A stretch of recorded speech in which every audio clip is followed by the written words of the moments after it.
You sound a little far away from your microphone. My mic is far away. Huzzah! There we go. Now it's fixed. All right.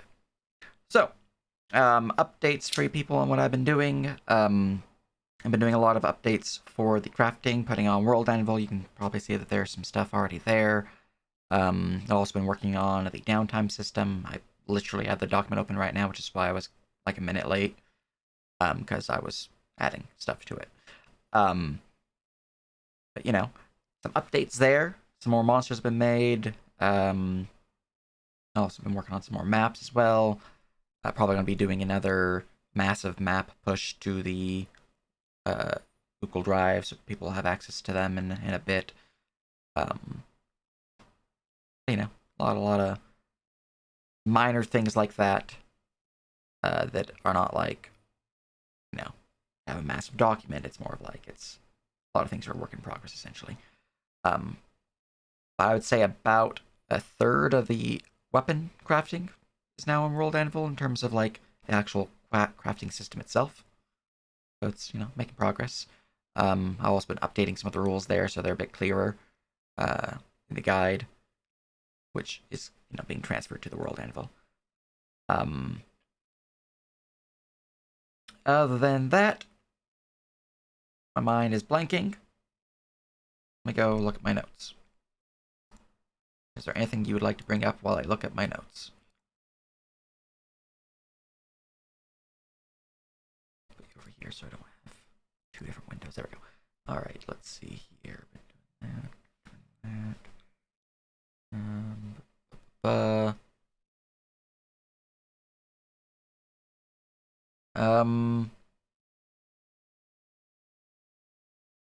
I've been looking back at some of the information I had for some of the patrons and whatnot, determining which ones I should work on. I've not actually done any of the actual World Anvil work yet, but I've been doing the necessary research, and by research I mean digging through my really old notes.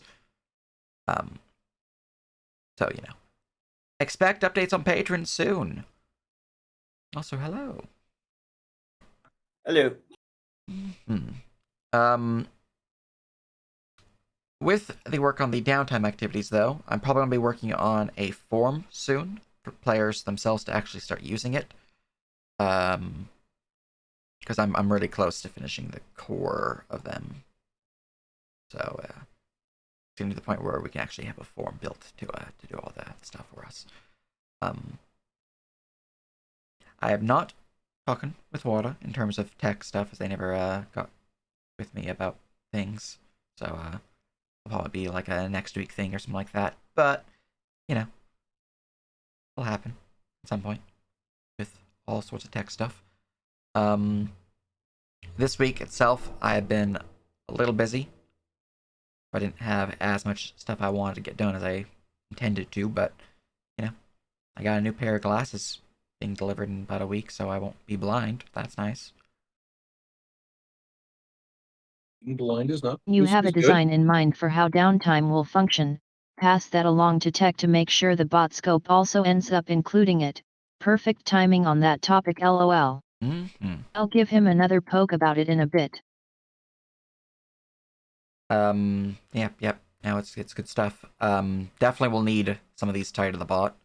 The more we can get it tied to the bot, the better.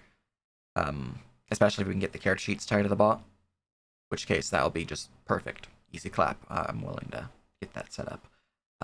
As my old glasses, I don't know, I was walking out of my classroom at the U, and all of a sudden my glass just fell off. Like, one of the metal bits that was holding it together to the frame just broke. Like, full on clean snap, and I'm like, I can't fix that. So I got a new pair of glasses. You were so powerful, your glasses just exploded. Pretty much. I don't know what happened. I was in class. It was fine the entire day, and I left class. And as soon as I left the building, just bloop. Anyways, that's what I've been working on. I'm probably gonna be finishing the downtime activities document today or tomorrow. As that's my big focus right now. Is getting this finished because that's a huge thing that will be needed for launch. patrons themselves, I want them finished, but they are something that we can have finished due to the simple nature of what we actually need to finish for them. They'll be like a week at best of actual work to get all of them finished. Speaking of our personalized tech, including the character sheet and stuff was always the intention for later scope, but probably won't be available at launch. Mhm. When you two get your meeting together, just make sure to pass along the downtime doc so they can plan around it for future scope. Yeah. Will do. Also, post them the character sheet just so they have Also, access to it. perfect topic. I was just about to mention patrons. Yes. I probably should bring up my world anvil while we're doing this conversation. That seems important. It's got information on it. I think there's some stuff I've added that I forgot to mention. Oh, I know Sithams, you've been working on lycanthrope stuff. I've yet to look at that. When I do, I'll probably start plopping some stuff onto World Anvil.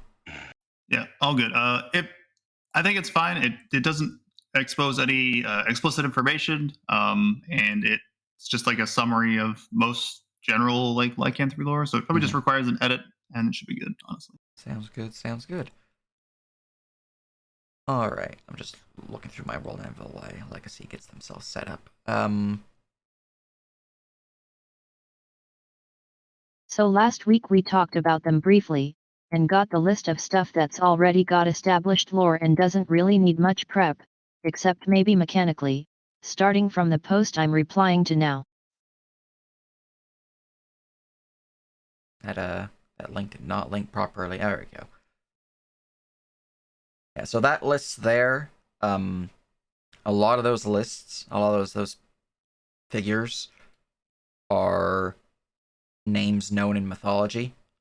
So like Oberon, for example, they are a mythological figure. They are, if you're aware of their Celtic lore, that's pretty much them. So, it's like near a 1-to-1 ratio of just boop. So it's not on paper at this time in terms of like my actual documents, but it is on paper in that you can literally Google Oberon and be like, oh look, that's what he's about. That raises another question, but I'm going to do my first question before going to that one.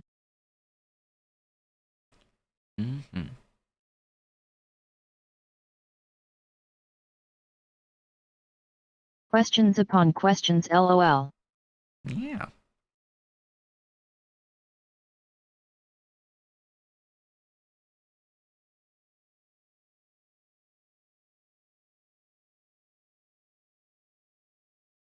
It is indeed the time for questions.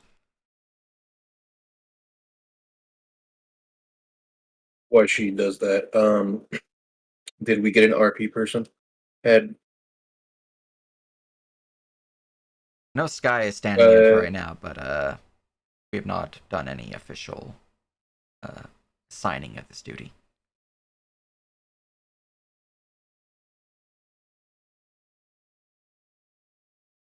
we only have one RP person, and that's Duke. Right now, that is applying to be RP event staff, and looks like political and divinity team.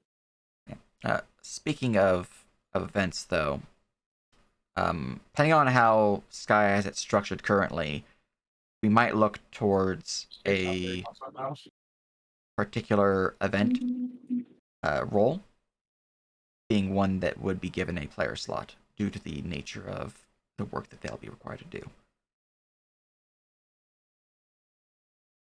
So that is something I'm looking at in terms of like, as I'm making the downtime activities, as I'm working on like various events that might occur, the more I'm seeing that RP events might be pretty heavily worked.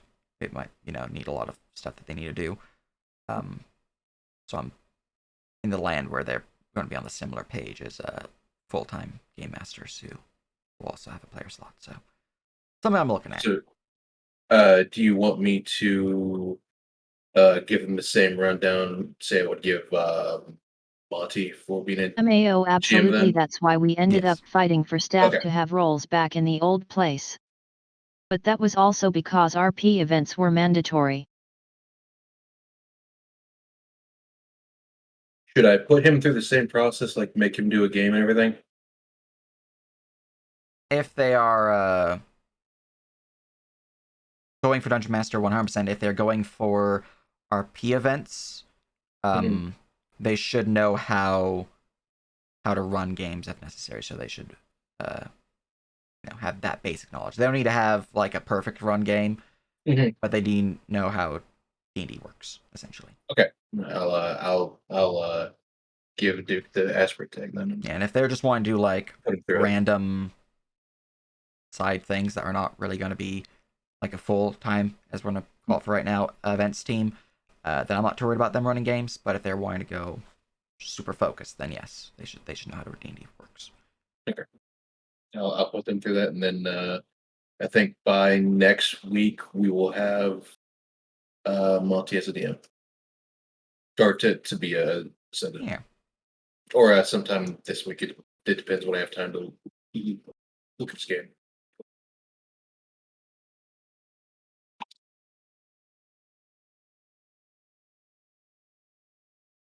Then obviously as we open and get more people, that'll be when we will need more people. Yeah.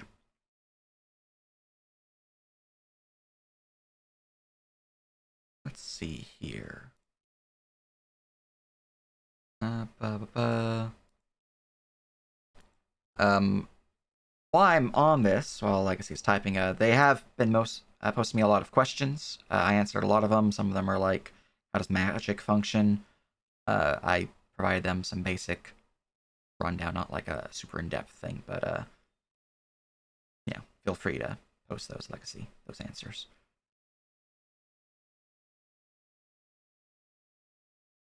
I see. Timing. Yes.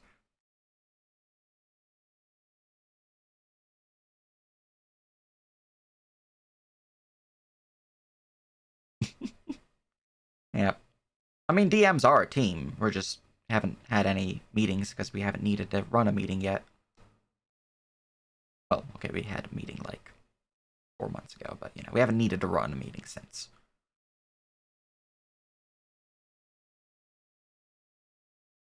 Yeah, the team's not really going to be in play until the actual phase starts, so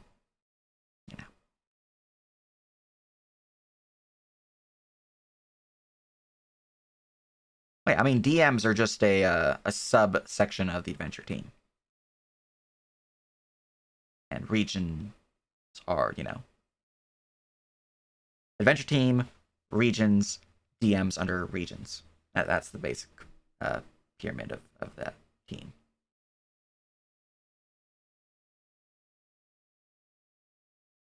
Yeah, and then the part-time DMs are those who are, they're not really under regions, but they are under the adventure team because they can run games as necessary. Patrons, yes.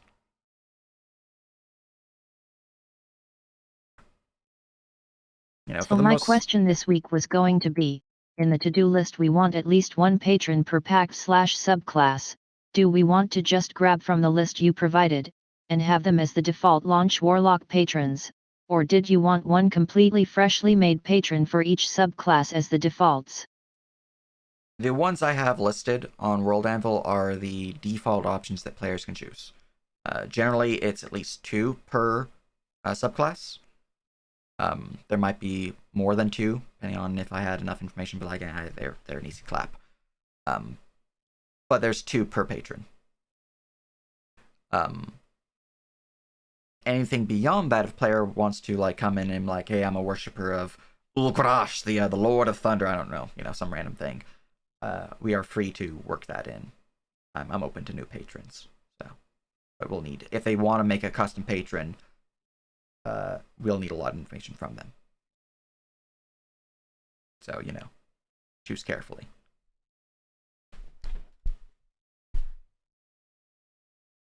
We should probably put a warning label on that. Follow-up question in the same topic. How should 2 patrons differ if they share the same subclass? Just flavor and RP opportunities for the players, or actual mechanical differences? Well, patrons differ heavily in many ways. It, flavor, RP. Could also be mechanical. In terms of class mechanics, they are the same, but in terms of what they can unlock, that is where the mechanics can differ.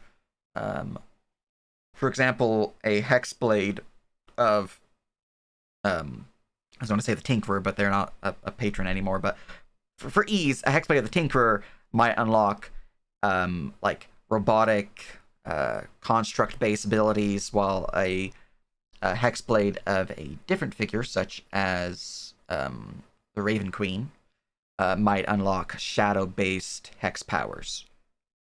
Completely different mechanical benefits for their specific piety goals.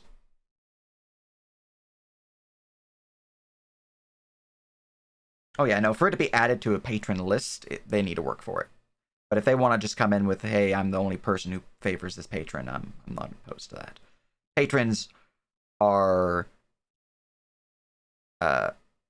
much more common than deities. If they were like, I want to have a custom deity, that's a different question. That's going to be something more like what I did with NERP, where I'm like, I'm an artist. And, stuff occurred from there. Where I just kind of thought Gorash into existence. So, a lot of RP required to get a deity on the field.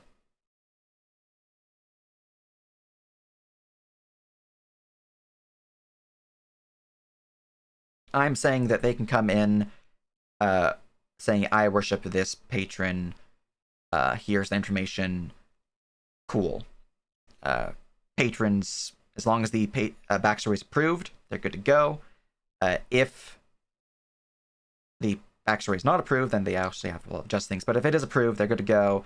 And if they do enough things in RP and things that relate to their patron, that patron might be added to the World Anvil as an official patron.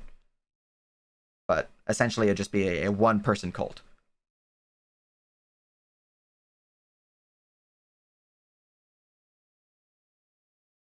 Yeah, I mean, you're free to provide your feedback. That's just my initial thoughts.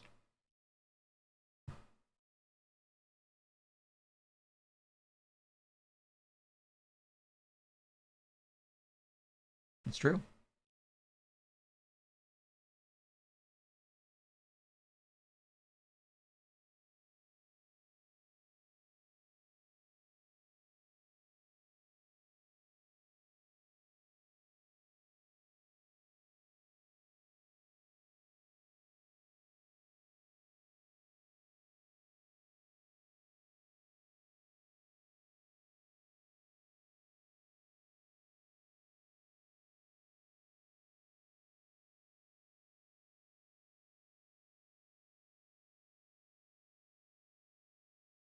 So I can definitely see the potential for main character energy from a custom patron, as it were. And as for a lot of work on our end, any patron deity or anything like that isn't going to be super impactful during the early levels, and even then, unless the player specifically works towards it and their DM works with them, which I encourage DMs to work with players, it's probably not going to be much of an issue. So I don't really foresee a lot of work on our end in that regard, especially since they're the one providing a lot of the lore, because it has to be approved first and foremost. Yeah. Now that is another issue that could occur. If there is a custom patron approved, lore you provide us is lore that we have. We are free to expand upon it from there. So if we do go with players can make custom patrons, well, they have to be prepared for the patron to be adjusted from then on. Anything that's approved from their backstory, any lore that's approved from there, that is something that we should not change. But again, we have to prove it first, so,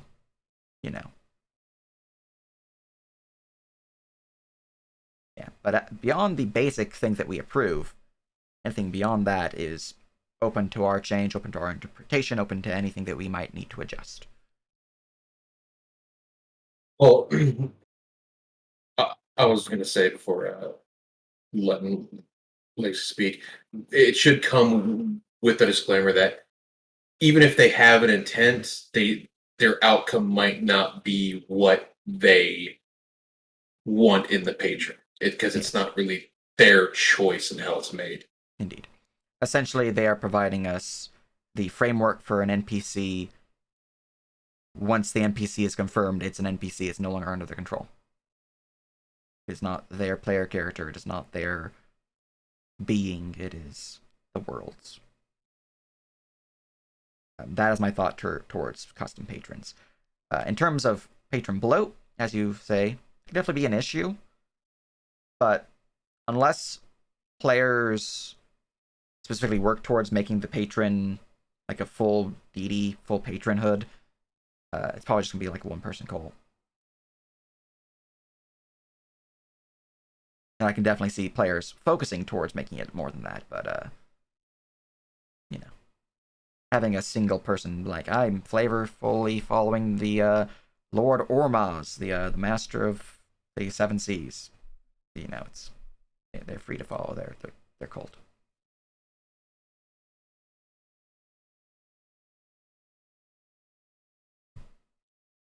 Yeah.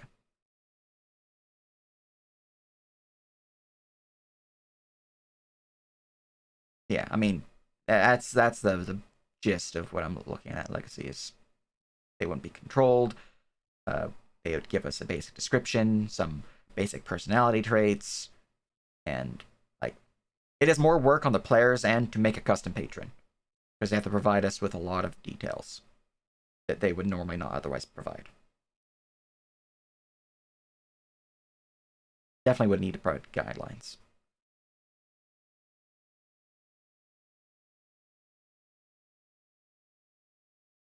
They can't complain if we turn their god into Bobby Hill. Just saying.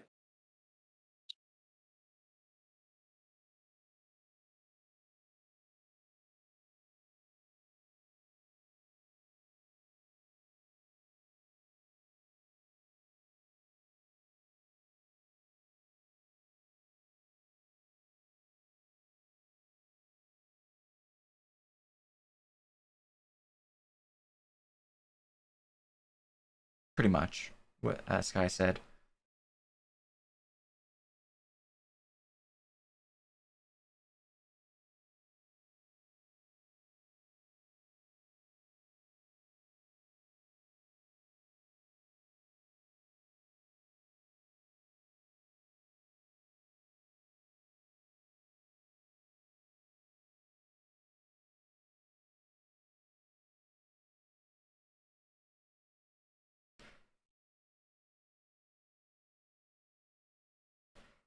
It would not be listed as a patron on the World Anvil unless they did a lot of RP, a lot of adventures, and a lot of... Basically, they need to put in the work to make it an official patron. They need to have more than just a handful of cultists. They need to have a proper, sizable cult to become a World Anvil patron.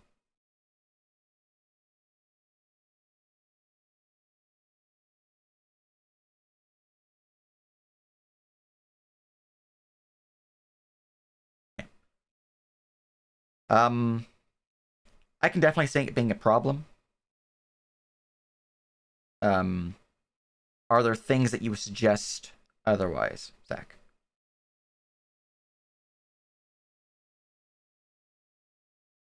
Because the big thing with patrons is that patrons themselves in universe are really any overly powerful being that are not, divine. They're close, but they're not quite there. In fact, players could kill patrons. Because, they're not actually divine yet. Pretty sure. No, I know for a fact that Sky killed a patron of mine.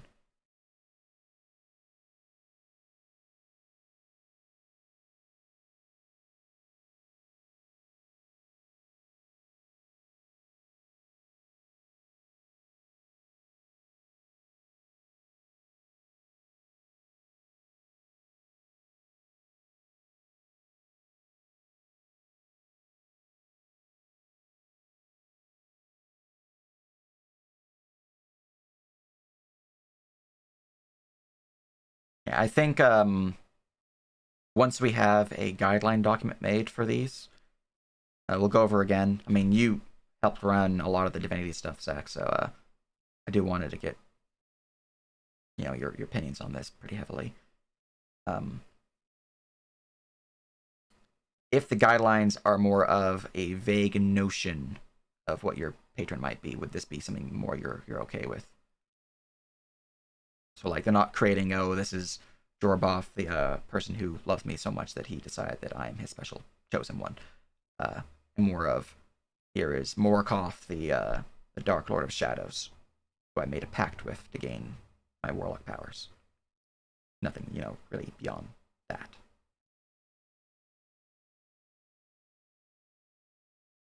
Because if they make the basic flavor in the name, that's something we can easily work with. If they make something that's like, I am their special chosen one, then that is something we're probably going to deny.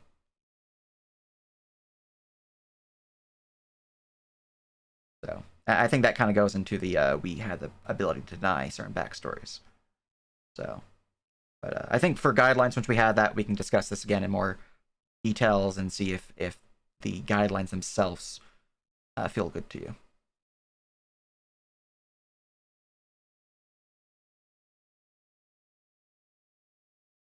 Yeah, I mean, my ideas with the same with Legacy. They're essentially helping to flesh out the world by adding an additional NPC.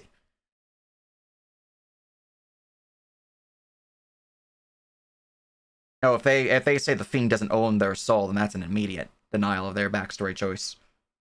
The Fiend is 100% owning their soul if they're a patron. Now, if they say a Celestial might not own their soul, that's a different story. If they're like, it's like slightly tied to it, that's something that we can work with. But if they're like, a Fiend willingly chose not to own your soul to become a patron of your warlock, yeah, okay, that's just doesn't make any sense. That's outright denied. Yeah, so I think this is something that we should have guidelines written up for, so we can go into more detail to see if the idea still gels with people. But as a baseline, I do like the idea of allowing players to make patrons. If they want to make deities, huge different discussion. Completely different. Unless, they somehow turn a patron into a deity, in which case that's technically them making a deity. But that's not starting off the bat with a new deity. Mm-hmm.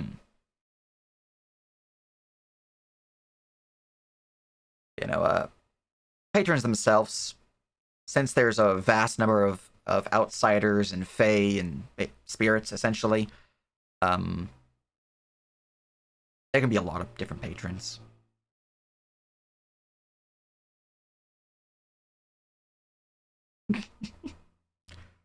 I mean, you can worship Steve all you want. It's going to give you bonuses now, but you can worship him.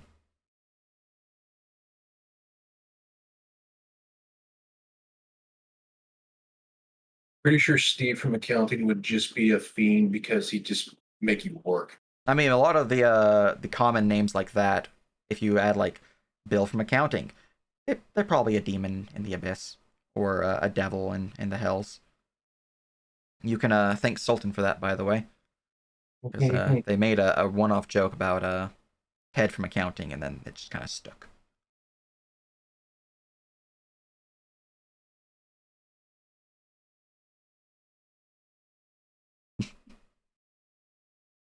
I mean, yeah, it's fine. Yeah, I think getting a document written up, guidelines for players for that would be pretty helpful. And then we can discuss that further if we want to pursue it to launch. But I'm not focused on it at this point in time. As, I mean, a lot of what we need to launch would be very few things like the downtime activities. And once we get those, I'm good to just be like, launch times ago.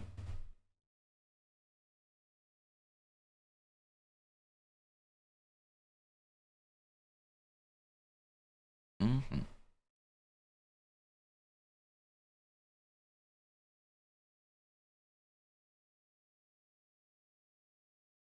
Yes.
while they're doing their typing thing. A lot of the downtime stuff I've been working on.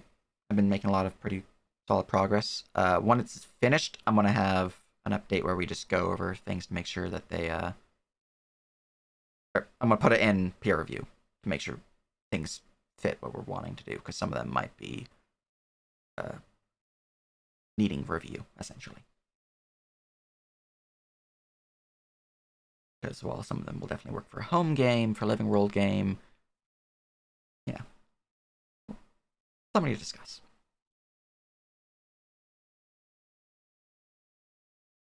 So when we did bring it up last week, no one really had issues with the way I did shopping and mercantilism, so, you know.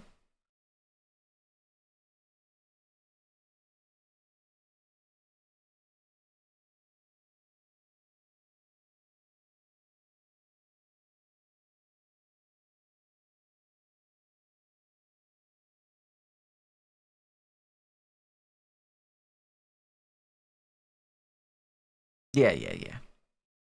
It's on the update list.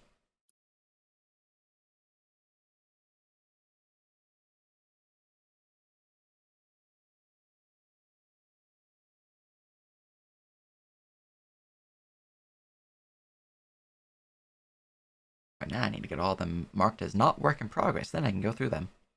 Once I go through them, I can go through the profession and birth traits that I have and mark which ones benefit from these various traits, such as a gladiator having benefits to pit fighting.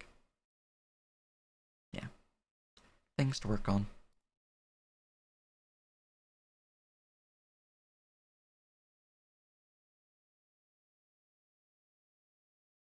Okay, let's see.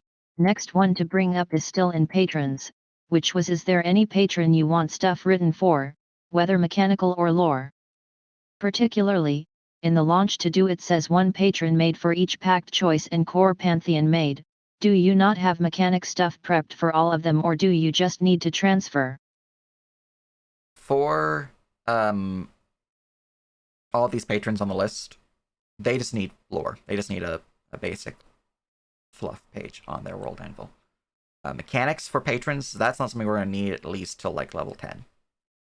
Anything that of that nature, packed boons essentially, they're not going to be unlocked during low level play. Now, if for some reason that is approved, that's something that can be made as necessary, but it should be exceedingly rare.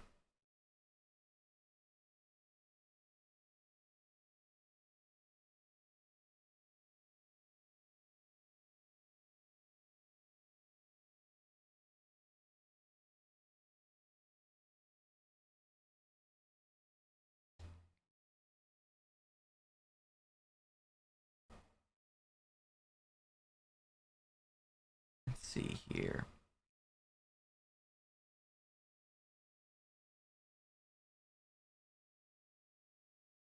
Well, I was going to say that Baruja, but that's not true anymore.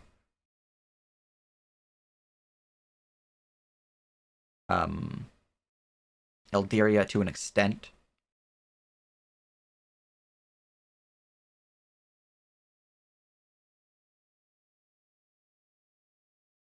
And Oh yeah, that just jostled another memory from earlier in this convo.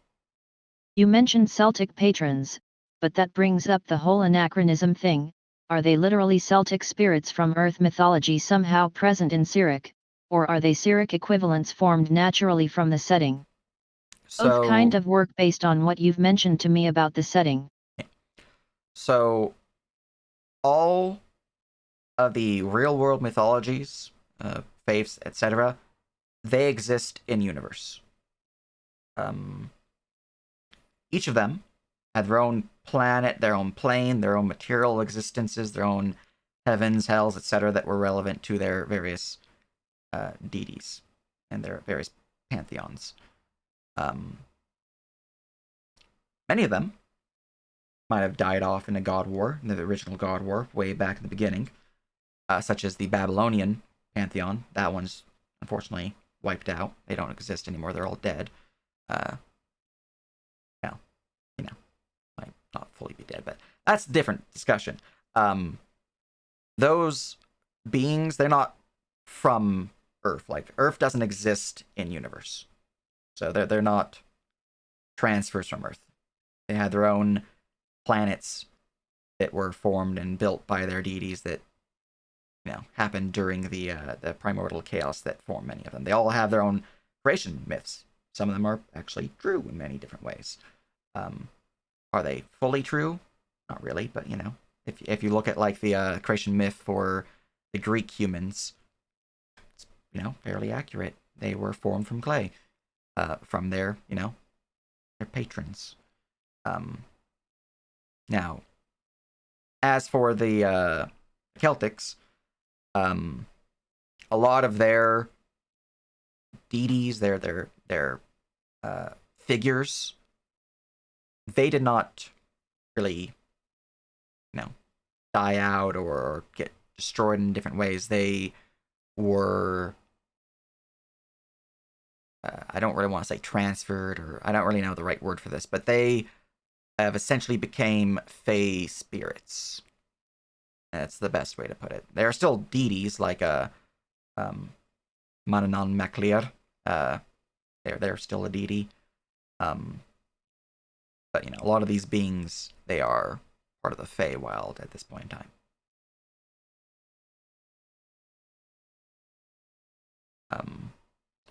Now, some of these deities, especially the good aligned deities, are either in hiding or don't want to say the particular term, but are lost or are dead due to the second apocalypse. Censored.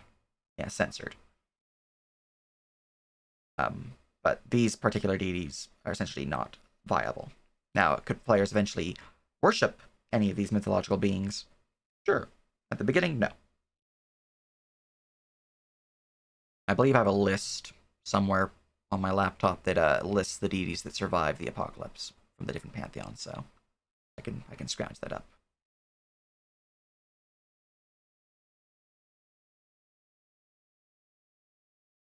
Yeah.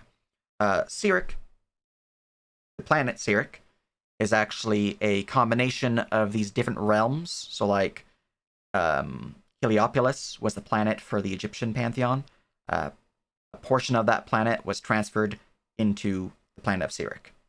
Syrik itself is a planet made from multiple different planets. Heliopolis, yeah, it's the name of the Egyptian planet. It's essentially, I believe in mythology, it was like their version of Midgard. So it's basically saying Earth. I don't remember exactly the full reason, but I'd have to look at my lore for it.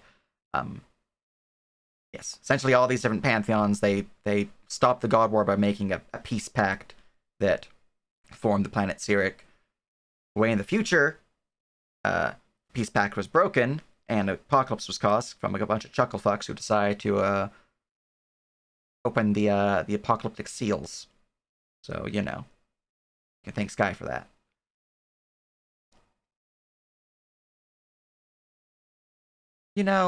That's fair. That's fair. I'll probably have a spoiler wording on the video. Spoiler alert.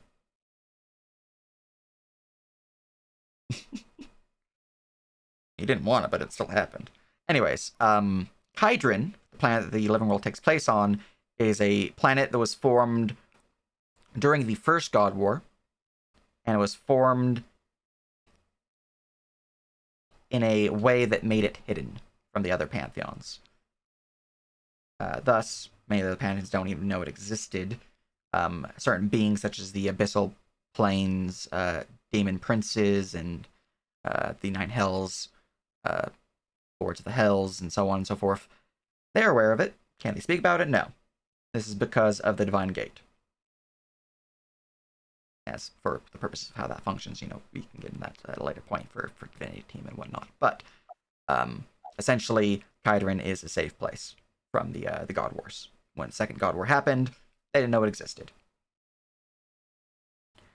And the deities that were formed on Kydrin, originally it was, the home plane for the Primogens and a few other races, such as the Sun and Moon Elves. The deities there being the Galarian pantheon, they fell during the Age of Omens. So now new beings are being formed. And parts of the planet being hidden may be opened up, depending on what happens in the Ghost campaign.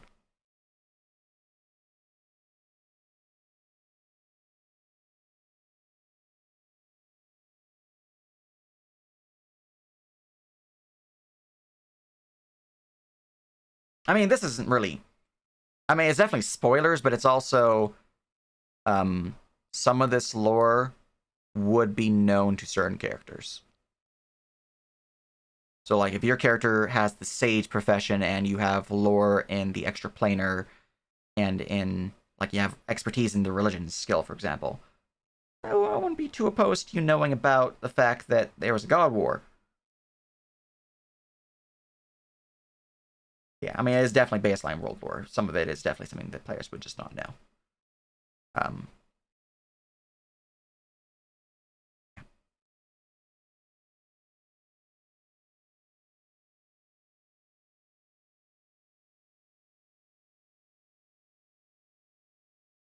Yeah, I mean, there's a reason why Divinity is not really going to be used.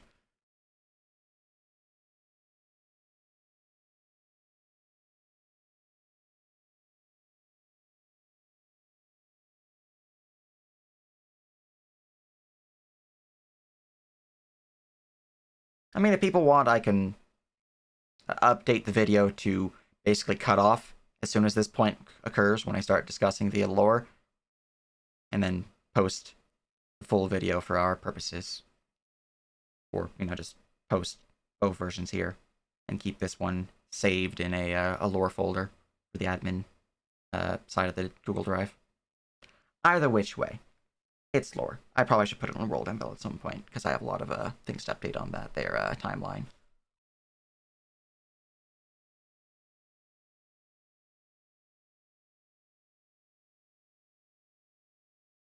Now, a lot of the things about the God War, about Syrik itself, like the first God War, a lot of that stuff is not known to Kydrin, but the second God War, oh yeah, no, that's a bit more known about, depending on what happens in Ghosts. At the very least, it's known. How much it's known depends on what happens.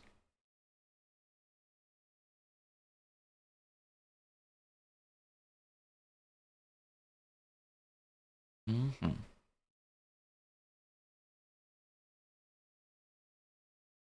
Lore drop. I actually think I have some of this on the timeline.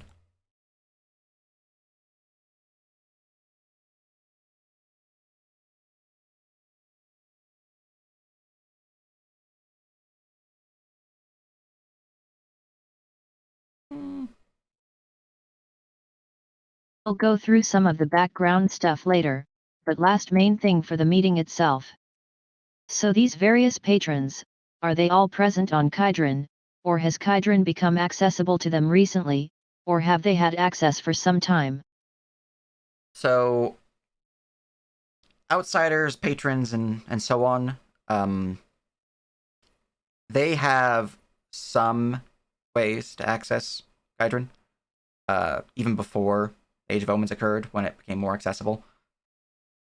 In terms of if they are physically on the planet, depends on the patron. I believe at least one of them's on Kydrin. I'd have to look through the list, but pretty sure one of them is on the planet at this point in time. Like, physically on the planet.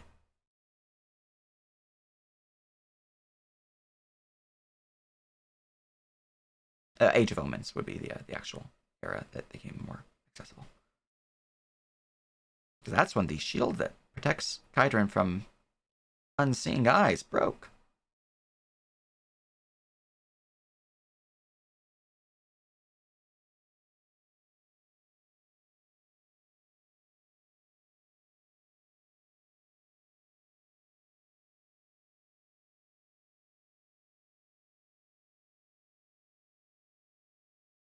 Which, by the way, Sky,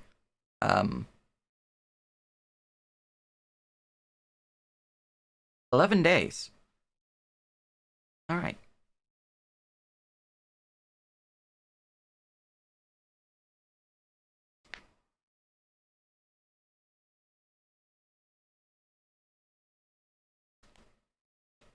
Okay, yeah, same topic. So things like clerics and paladins. Are they a relatively new thing, with the various pantheons swooping to get followers on Kydron now, or have they had their own deities in the area all along, or have the outside pantheons always been able to get some followers here? So a lot of the clerics, paladins, etc., they follow the Galarian pantheon before the Age of Omens. When the Age of Omens occurred, all of these deities, these followers of these faiths, their clerics, their paladins, lost all divine power. Just full stop, no divine power. Some of them regained it, depending on their level. So like you're like level 10, you might have enough of a divine spark within yourself that you could manifest these powers once again after like practicing and trying to look inwards, essentially. A bunch of things like that. But basic priest, which is the majority of priesthoods, it's a pretty bad time for them. Which is why a lot of the in-between start of Age of Omens and the beginning of the Living World, there's a lot of false faiths, false churches that promise, you know, hey, look, we have a deity here who can provide you guidance. Very much akin to the Dragonlance with the false churches in that campaign setting. Mine just blanked a little bit there. Jesus Christ, this is so much establishing information. What an outstanding meeting, lol. Yeah. Yeah, paladins are divine in the setting. They get their power from the deities.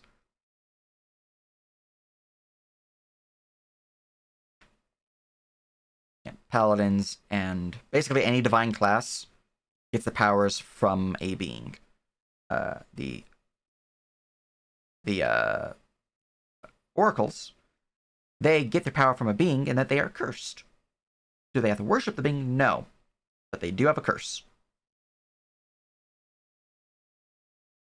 They're the one exception. Warlocks are technically divine. Technically. Yeah. In setting, patrons are essentially just cults.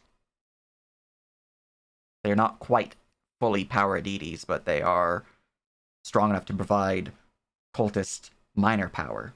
Hence the warlock. And then vestiges are, Most pertinent thing here though is what's the state at the start of the living world? All the outsider pantheons swooping in to try and get followers? Presumably less civilized than the competition on Syrik? So at the beginning of the living world, a lot of the face, a lot of the big race to get followers, that's already occurred. Which is why you'll see that, pantheons of Syrik on the world end, or pantheons of Kydron on the world anvil, the deities such as Hiku, Ilios, and all that, they're now listed there. A lot of those are patrons who took this opportunity to rise up and take power. So, that's kind of what they're about. It's a very large list, but that is because Syrik there's a is lot a of separate openings. plane still, right?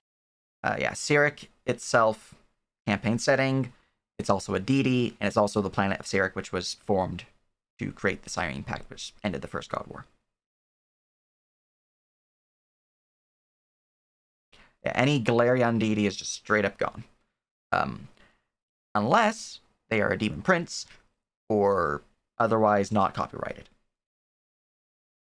So like Asmodeus, who is a prince of the Nine Hells, they're still a thing.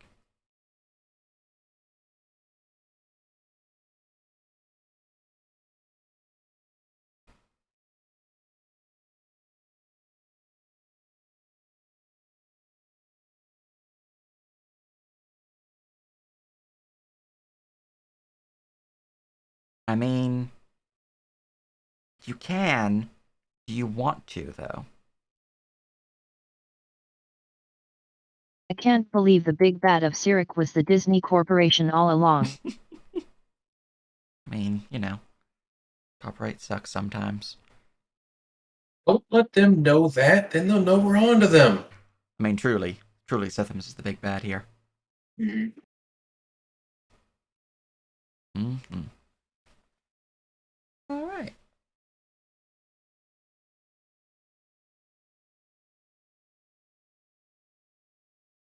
Also, by the way, the deities list, I'm still adding to it. There's more deities I forgot to put on the list, but it's fine. Don't worry about it. Yeah, I completely forgot to add the deity of thieves to the list. So, oops.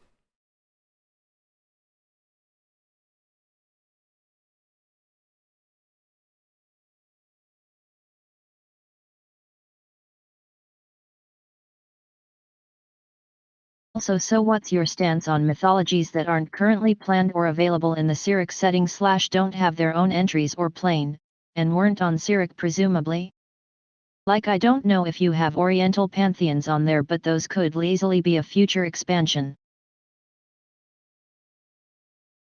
I mean, any mythological pantheon existed on Syrik, or at least existed in the universe.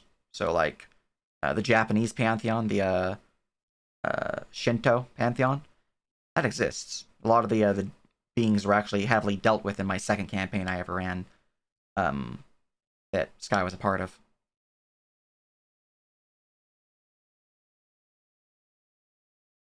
Dhampir have to feed on blood to gain any nourishment. Can they drink tea? Eat food? Sure. Are they So gonna... TLDR Syrik as a setting is infinitely expandable. Holy fuck, I'm so excited. Yeah, no, it's pretty vast setting. There's also, if you look on World Anvil, there's different galaxy maps. You can be like, let's travel here. I love multiverse settings, let's fucking go. Oh, what? It's not locked behind a paywall? Sweet. Or a Neurite or a streamer wall? Sweet. Let's see, where is the let me find Kydron on here. I forgot which first world area, Guildford, no. Okay, maybe it's Narara, maybe? Where, oh no, that's the Norse galaxy. Mala? Maybe it's Mala. No. Shikuga. Oh, yep, it's I Shikuga. can't wait for us to fucking blow Kydron up and warp everyone to discount Star Wars for a future expansion.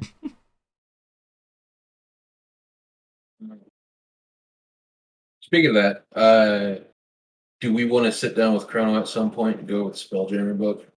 See what we want to do about that. Probably should, especially since the Primogens are, doing a lot of what the Spelljammer's probably going to Also, be the dealing with. Syrik plane still exists, right? The planet of Syrik still exists, yes. It was not destroyed at the end of the apocalypse. I think you already have ship rules, if I remember correctly. I do have ship combat, but having space stuff would be helpful. And I know there is some spells in there that are very spacey as well. Yeah. So Also, look, it's the galaxy that Kydron's found on. Specifically, you're going to want to do Galaxy of Shikuga and then turn on the Shikuga toggle. I can't believe our galaxy's flat. Look, man, there's only so much I can do. Let me just read through some of these I missed. Yeah, Kydron is about 1/3 of the size of Syrik. Syrik is about double the size of Earth. Maybe I don't remember the exact dimensions. It's on my Obsidian portal, but Syrik is pretty freaking big. Let's see here.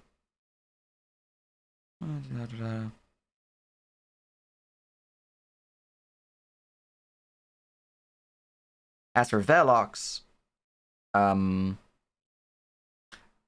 out. This meeting has single-handedly cleared up so many things that were blocking some of the launch prep while also making me way too excited for the setting itself. Woo. Also, I didn't hear the answer, but Syrik the plane still exists, right? Yes, Syrik Runs the in plane tandem with exists. Kydron. Syrik the plane itself is on a different galaxy, I believe. I'm pretty sure it's in the galaxy of Arcaneri. But it is in the same material plane. Where are you? I'm blind some. Oh, I'm looking at the wrong toggles. Here we go.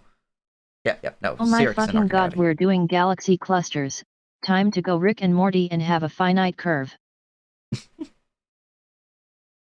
Man, Dolder is going to make a killing on blood Capri Suns for all the Dampiers. Mm-hmm. You know, the galaxy map, which is also the planar map, because the base image is the different planes of existence. That has both a map of the galaxies. You can see the many different galaxies, and then you can also have individual galaxies that look deeper in on. I only have 4 of the galaxies mapped out, so technically 4 more are unmapped, potentially 5 more, and there's obviously much more than that. But in terms of the actual galaxy map that's on World Anvil, there's 4 that are not actually mapped on World Anvil that are available.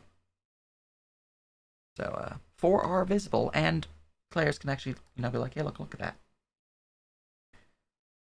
Okay, I think we can wrap up the formal meeting here, but informally on a cosmological physics end, does each plane generally have its own localized space and planetary bodies/sky/sun, or is it something more wacky fantasy? Each have their own planetary bodies, their own central star, different planets that orbit around them. So like, their own moon. Oh god, so it's basically solar systems per plane. Yeah, pretty much. Mm-hmm. I'm pretty sure the Except at the border you end up going between planes, not through space. God, this is great. Yeah, pretty much. Hydron itself, their sun is actually a lot redder than our sun, so it makes an interesting appearance. It's fun. Anyways, look at that. Any other questions? Anything to bring up before? By the way, what's the base map in the link you gave? What does it represent? The base map represents the different planes of existence. So if you toggle metaphysical planes, outer planes, and inner planes, that will reveal all the details about that. Essentially, if you know of the wheel of planes, I don't actually remember the terminology for it, but the Faerun's cosmological wheel, this is Syrik's cosmological wheel. So you can see like, hey look, it's the 9 hells. Oh hey look, it's the 7 mounting heavens of Celestia. It's purgatory. It gives you those.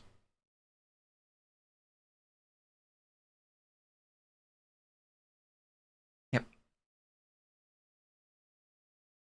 And while these planes of existence are not like actually planets, I did use planets to represent them.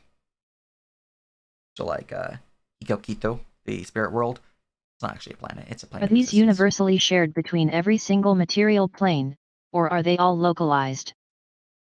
Every material plane can traverse to a plane of existence. So material planes themselves, so like Syrik, Kydron, Yoldvord, Swakain, all those different planets. Those ones are just planets that players can get to, whether via the plane shift spell, which can traverse via planet to planet, or through like space travel. Now for these different planes of existence, they are not connected the same way that the planets are. The planets are connected via space, the astral sea, as it is called in setting.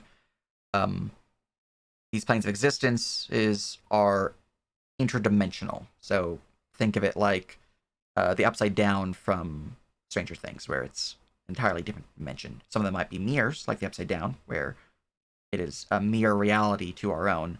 Some of them are their own entirely different thing. So like think about the mirror universe from Marvel.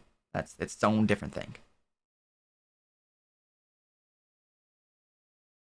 But they can be connected to, whether via gateways that are found in the material plane, or via the plane shift spell, or... Okay, yet I think it was just the arrangement that confused me.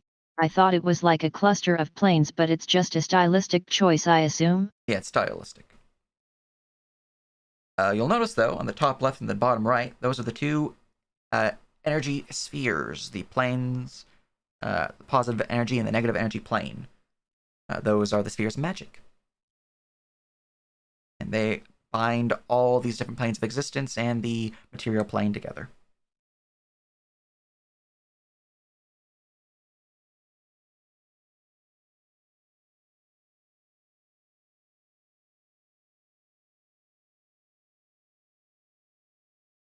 You know, the abyss is an infinite dimensional plane. Yeah, the bag of holding uses the astral sea to hold items, which is why any bag of holding specifically does not allow living creatures to enter. And by living creatures, I mean creatures that are not considered objects. So, you know, if you try to put undead, it's just not going to work. The reason for that is, one, I don't want people to cheese killing a boss, and two, because if they put something in there, they're going to die. Unless they are attuned to the astral sea. Because, you know, you're going to get the effects of going into space without a spacesuit. It's going to be pretty nasty.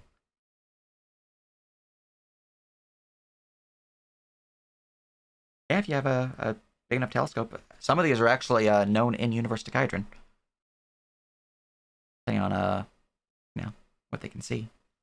Like, if you look at the Kydron galaxy of Sakuga, they know those different planets. They can see some of them from their, you know, from their own planet with the resources that they have, especially in Aetherstorm, where they have pretty decent telescopes. Mm-hmm. Yes. You know, Bag's holdings put you into the astral sea, which means that you're going straight to, you know, probably death. Items can go there, no problem, though. You'll notice the items I've been giving you guys in Sunday, the wording has been altered. Yeah.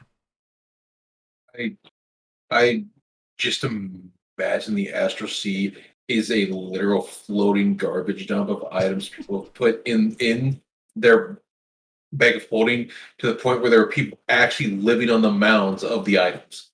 It would be interesting. It could very well happen, especially if, you know, they put an item on there that has some living organism upon it.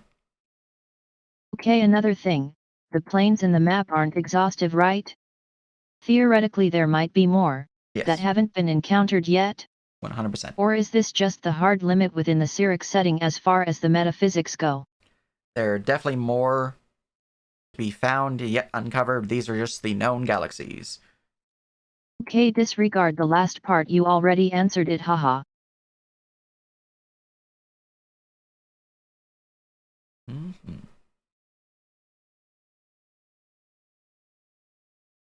All right. Any other questions? Anything else to bring up? As I wait for the typey tippy tap.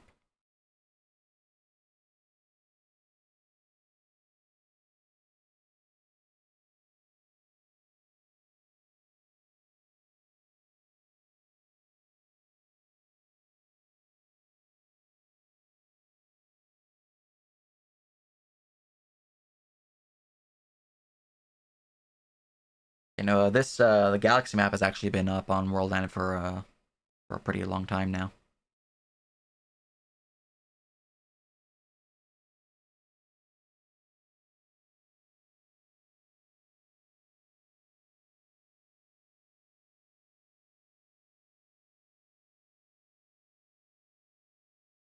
I looked through it multiple times, but I never understood how the toggles were meant to work, so this is all pretty much mind-blowing. Yeah.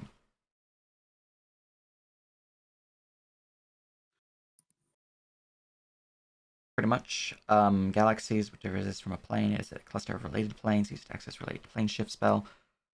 Galaxies are like our own galaxies. They are different clusters of small solar system stars and things of that nature that are all connected to a, central star or some form of thing of like that nature. Some might even be connected to a black hole. But no. In terms of access to the plane shift spell, a plane shift spell can get you to any known planet, meaning that you have to know that it exists. So, could you use it to traverse from Kydrin to Syrik? Probably. Yeah. You need to know it exists? Yes. Do you need to know what it looks like? Yes.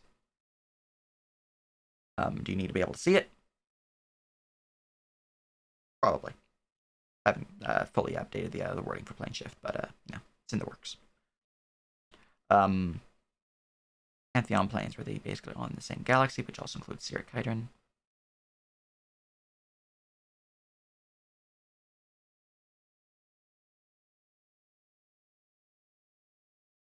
Depends on the type of plane. If it were a dimension, then it's its own separate thing. If it were a planet, then it would very likely be in the same galaxy as other planets of that nature.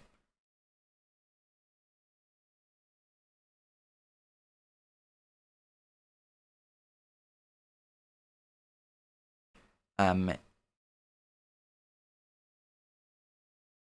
terms of those close enough to interact with each other, it's not really a thing. They all have their own different functions and whatnot. You're not really going to see one planet interact with another planet from a different galaxy. They're far too far away from each other. The one exception to that would be spells that specifically conjure things from different planets. Like conjure water from the elemental plane of water.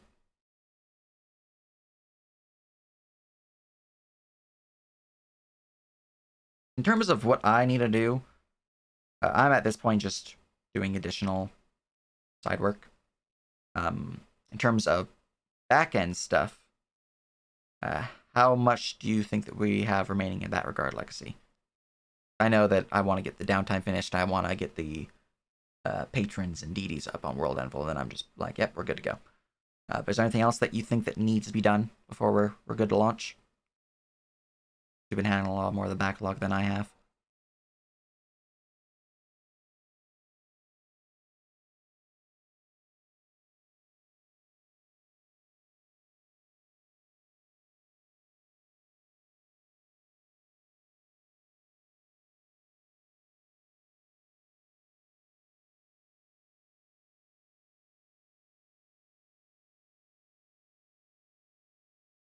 Plane shift would be treated as exploring other regions, yes.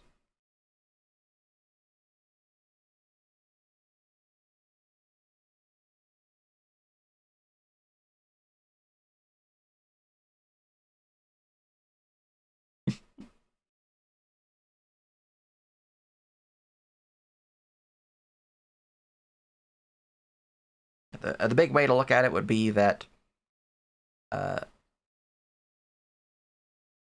anything in the astral sea, planets, galaxies, etc., think about it like our own.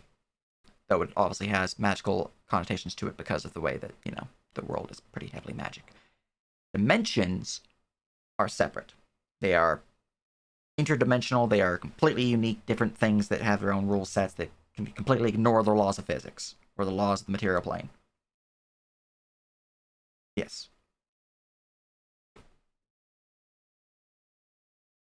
Now, the material plane, which includes all galaxies, all planets, etc., that is overlapped by two different planes of existence, two different dimensions is the proper term. The ethereal plane and the Shadowfell. ethereal plane itself is essentially the plane of ghosts. It is the realm where ghosts and other incorporeal creatures linger. This overlaps every single material plane, so you can be in the ethereal plane on Syrik and fly through it to reach. So plane as a Hydra. term varies a lot. Yes. And then the Shadowfell is like the Upside Down. It's a dark reflection of the world.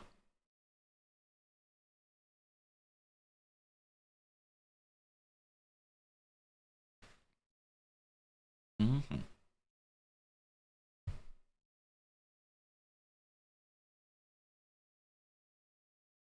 Pretty much.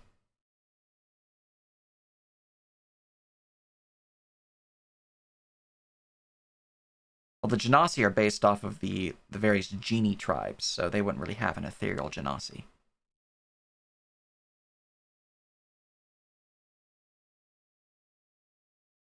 No, I mean that could happen, but you're basically looking at the Revenant, who is partial ghost.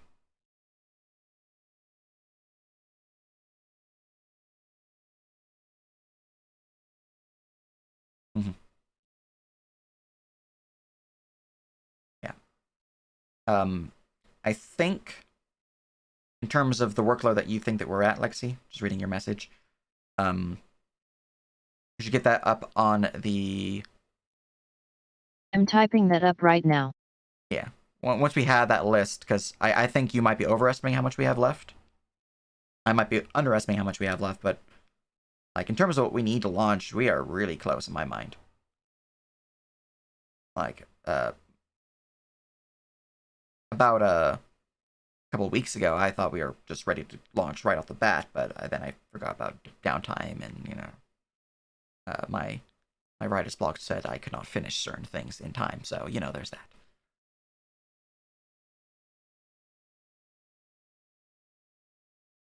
So, good idea to where we're at, because obviously I forgot some things. Content-wise, we're pretty much good, especially since a lot of stuff just got clarified.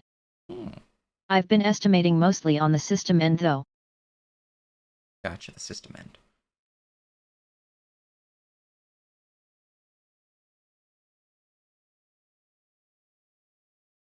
Yeah.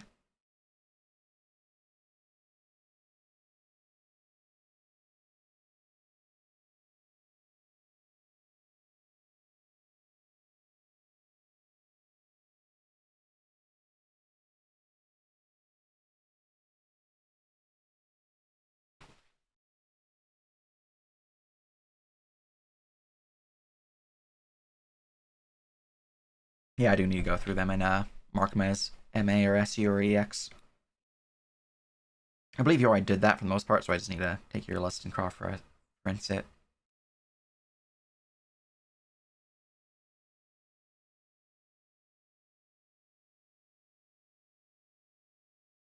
Oh, well. I can just go through the list.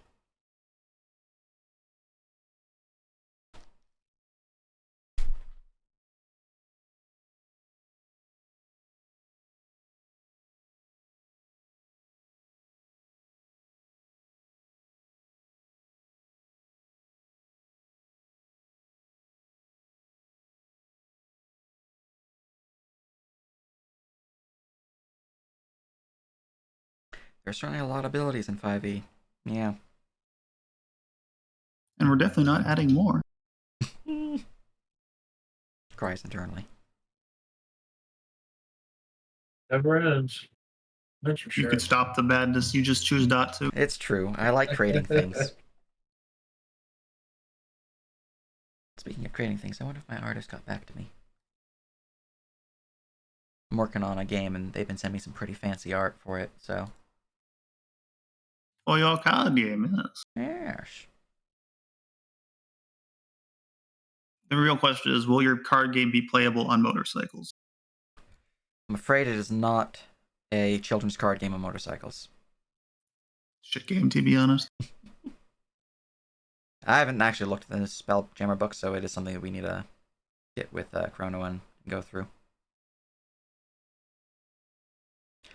Not Showdown. Showdown, the cost to produce that game is going to be upwards of $100,000. I do not have that capital. So I've been working on a smaller scale game. While Showdown is still in the works, it's not a focus. Jesus Christ, what? You know, Showdown is a trading card game in the vein of like Magic the Gathering and like Hearthstone and the like. To even get one of those off the ground, it's going to be about $100,000.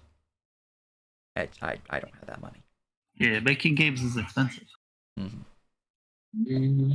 I do intend to work on it as a video game, though, which is why it's still in the works. Were you thinking of making it a computer CCG? Yep. At this point in time, it's going the route of a computer game. At least, Same thoughts, LMAO. Yeah, you know, at least until I have the funds to make it a physical copy. But like most of the mechanics of that game are finished. I need art at this point for that game, which I did request artists, but none really got back to me. I had one, but they kind of fell through, considering that they were supposed to turn in the art about a month ago. Yeah.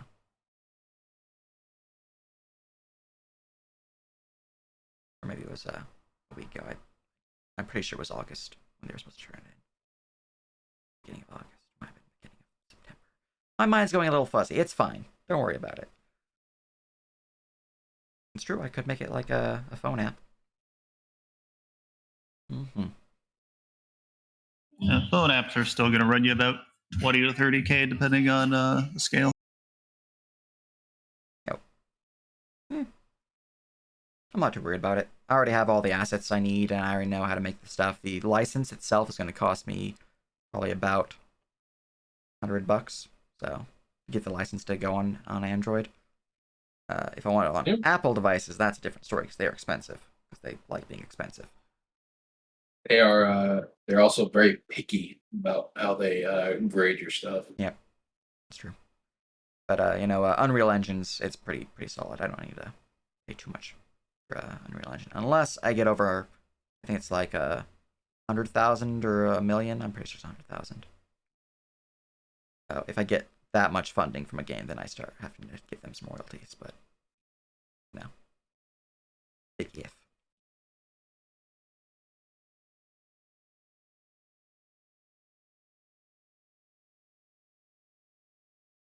Anyways, look at that.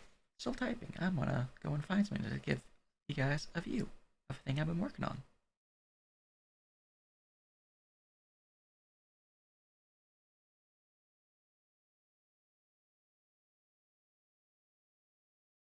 Do we have an example I can use for this, or am I just gonna be a banana?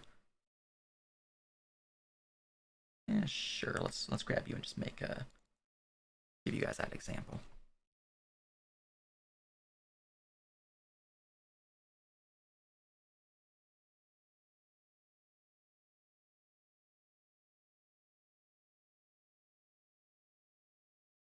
But sometimes how slow it is for Photoshop to launch. It's fine. No, Photoshop is very fast, very good program. Definitely not overpriced. Yeah. I've been paying for its monthly subscription for a while. But it's fine. Alright, guys, I gotta go take my kid back to her mom's. No worries. Let me know if Goodbye. you need anything. We'll do. Ciao, ciao. It is better than paying the like $4,000 for it. It is better. I was using Clip Studio Paint, but apparently they're also transitioning to a freaking subscription model. So. Oh yeah, they got a huge backlash for that. I mean, they got a huge backlash from it when they released literally no information about the pricing structure or how much it would be, which was kind of silly. Export.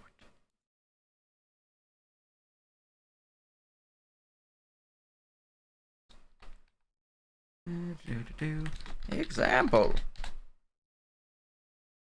All right.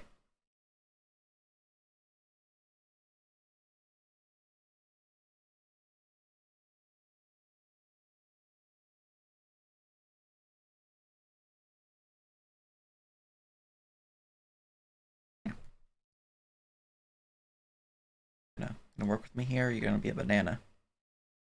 Gonna be a banana. Okay.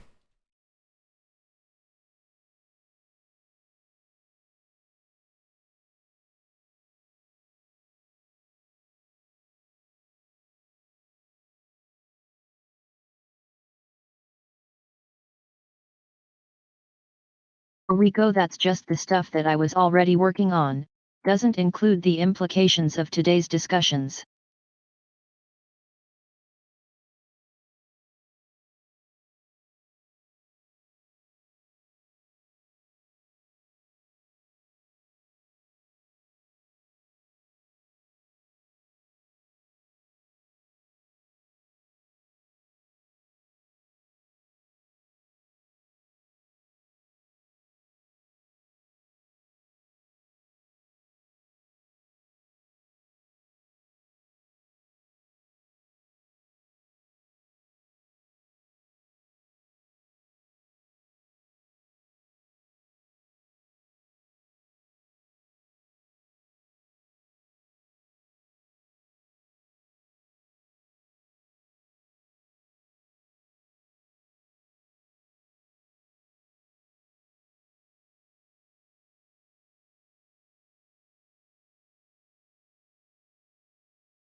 Alright.